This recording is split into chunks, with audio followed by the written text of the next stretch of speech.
तिने लाईट लावली तर तिचा चेहरा त्याला त्याच्या बायकोला जरा असं विचित्र वाटलं, म्हणून ती किंचाळली आणि रूमच्या बाहेर पळाली.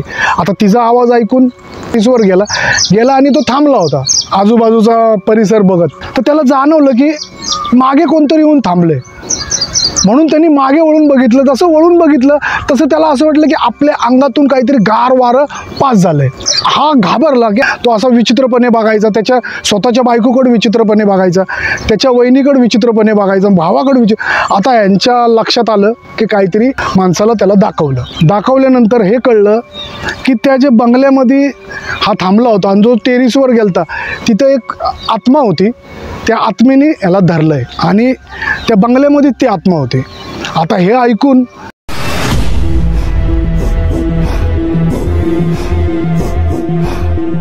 मित्रांनो, ही घटना मुंबईतल्या एका फॅमिलीबरोबर घडली होती. ह्या फॅमिलीमध्ये 2 सख्खे भाऊ होते आणि त्याचा मोठ्या भावाचं लग्न झालं होतं. त्याला 2 मुलं होती, त्याची बायको, त्याची 2 मुलं आणि त्याचा भाऊ आणि त्याची बायको. त्याच्या लहान भावाचं लग्न नुकताच झालं होतं, नुकताच म्हणजे 5-6 महिन्यापूर्वी झालं होतं. तर हे यांचं ठरलं की आपण हॉलिडेज गोव्यामध्ये करूया, गोव्याला जाऊया आणि तिथंच एक 5-6 दिवस राहायचं.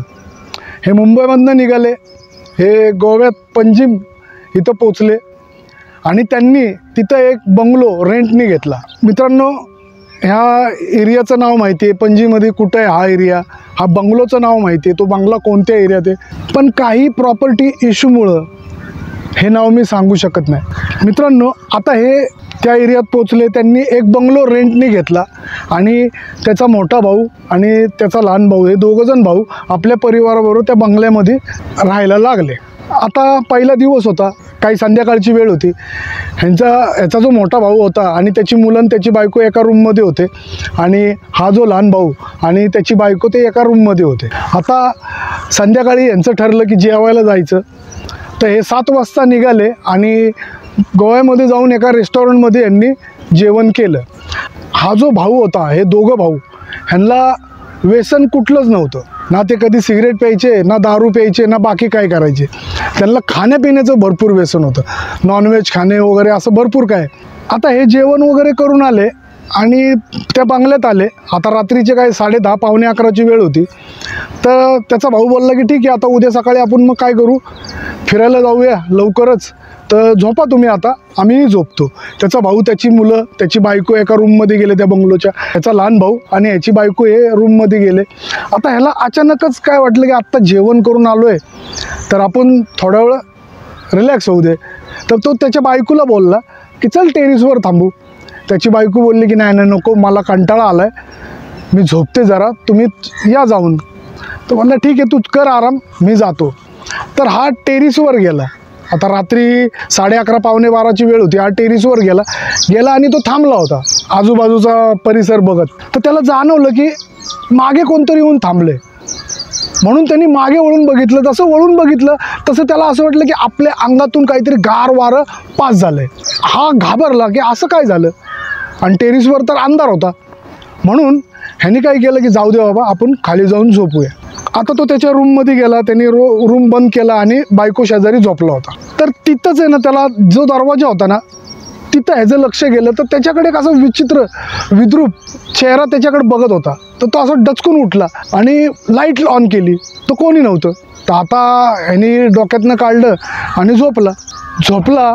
तर रात्री साधारण 1:30 पावणे 2ला त्याला जाग आली आणि तो त्याची जी बायको होती तिला विचित्रपणे ना टच करायला लागला. म्हणजे जे फिजिकल रिलेशन करतात तसं ते विचित्रपणे करायला लागला. तर त्याची बायको विचार केला की माझा नवराच आहे, पण तिला हे कळलं की हे काय असं का करतोय हा. तो तिला आहे ना असं एकदम विचित्र तोंडबिंड उघडलं होतं त्यांनी, काहीतरी विचित्र प्रकार करू. तर ती घाबरली आणि त्याला झटकलं. तर तिने लाईट लावली तर तिचा चेहरा त्याच्या बायकोला जरा असं विचित्र वाटलं, म्हणून ती किंचाळली आणि रूमच्या बाहेर पळाली. आता तिचा आवाज ऐकून ते मोठा भाऊ होता, त्याची बायको होती, पोरं होती, ते सगळे बाहेर आले. तर तिने सांगितलं असं झालं आहे आणि मला भीती वाटते. तर बोले नाही नाही, तुला काहीतरी भास झाला असेल, आम्ही येतो. त्याचा भाऊ त्याची बायको आली, बघितलं तर तो झोपला होता. बोले झोपला आहे की हा, आणि असं काय बोलती तू काय पण. नाही बोले मी बघितलं, मी कशाला खोटं बोलू. त्याचा भाऊ बोलला त्याच्या बायकोला की तिला घेऊन जा बाहेर, तिला पाणी वगैरे पाच, मी थांबतो इथं, त्याला विचारतो, उठला तर विचारतो. त्याच्या मोठ्या भावाची बायको तिला बाहेर घेऊन गेली आणि तिला पाणी दिलं आणि तिला विचारलं काय झालं. मग त्यांनी चाळे केले, ते हरकती केल्या, त्या सगळ्या तिला सांगितलं की असं असं विचित्रपणे काहीतरी टच करत होता आणि विचित्र चेहरा करत होता. जेव्हा मी लाईट लावली तर विचित्र चेहरा वाटला, म्हणून मी जोरात किंचाळले आणि बाहेर आले. तर ती बोलली जाऊ दे, तुला भास झाला असेल, नको डोक्यात घेऊ. तिने ते सोडायला लावलं. आता तो पण आत जर त्याचा मोठा भाऊ होता, तो पण बघितलं की हा गार झोपलेला आहे, काय बोलला नाही. आता दुसरा दिवस उगवला तर हा उठला, सकाळी सगळे उठले.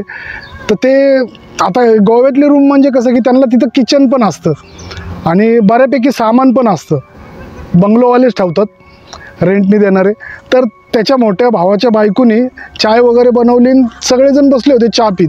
तर त्याचा जो लहान भाऊ होता त्यांनी काय केलं, चहा पिला आणि बोलला 2 मिनटात आलो. आणि त्याची जी बायको होती लहान भावाची आणि मोठ्या भावाची बायकून मोठा भाऊ हे त्याकडे बघत बसले, एवढ्या सकाळी बरमुडा घालून कुठं चाललं. तो गेला आणि लिटरली बाहेर जाऊन त्यांनी दारू घेऊन आला आणि तो त्यांच्यासमोर दारू पिऊ लागला. आता त्याचा मोठा भाऊ, त्याची फॅमिली एकदम शॉक की हा कधी दारू पित नाही, हा कसा दारू प्यायला. आणि तो दारू असा पित होता की एक पॅक संपलं की एक पॅक असा खंबा, त्यांनी जी मोठी बॉटल असते पूर्ण संपवली सकाळीच. आता हे बघून सगळे टेन्शनमध्ये आले. त्याच्या मोठ्या भावाने त्याला पकडलं कॉलरला, बोले अरे तू माझ्यासमोर हे करतो, मी तुला काय बोललो नाही, विचित्रपणा. तो त्याला ॲक्च्युली तो बाटली आणल्यानंतरच त्याला बोलत होता, चिडला होता त्याच्यावर, पण तो त्याला झटकत होता आणि तो पित होता. हा अचानकच पिल्यानंतर एकदम असा चिडला, जोरात ओरडला आणि त्यांनी काय केलं, त्याच्या भावाला बोलायला सुरुवात केली. आता तो जी भाषा बोलत होता ही लिटरली पूर्णपणे गोव्यानीच कोकणी होती. हे ऐकून त्याच्या मोठ्या भावाची बायको, तो शॉकच झाला मोठा भाऊ. आता त्यांना काय कळलं आणि आता तो पूर्णपणे विचित्र चाळे करायला लागला. इवन मोठ्या भावाच्या पोरांना तो असा विचित्रपणे बघायचा, त्याच्या स्वतःच्या बायकोकडे विचित्रपणे बघायचा, त्याच्या वहिनीकडे विचित्रपणे बघायचा, भावाकडे आता यांच्या लक्षात आलं की काहीतरी गडबड आहे. त्यांनी काय केलं, त्याच दिवशी, आता त्यांनी कार नेली होती, त्याच दिवशी त्याला तिथनं मुंबईमध्ये आणायचा हा विचार केला. पण त्याला तो एवढा विचित्र झाला होता की तो आवरत नव्हता.